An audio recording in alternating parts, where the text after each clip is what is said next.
palagi natin linis ito. Every na magkagis tayo, linis lagi para hindi magbara yung ating drainage. Yan. Nahihiwala yung kanyang mantika, yung mga grasa. Alright. Linisin muna natin. Yun lang. Thank you for watching. At ito nga pala yung grease trap natin. Alright. Thank you.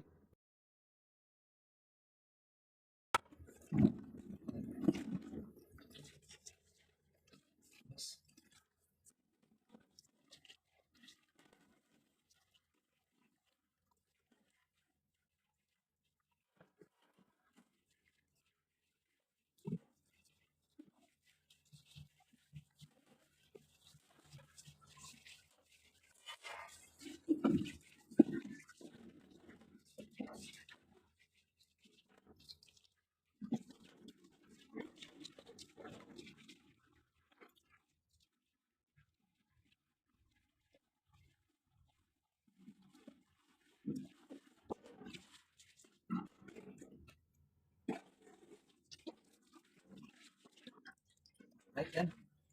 Linis na. Patutuyin lang natin. Tapos, nalit natin sa ilalim ng lapang.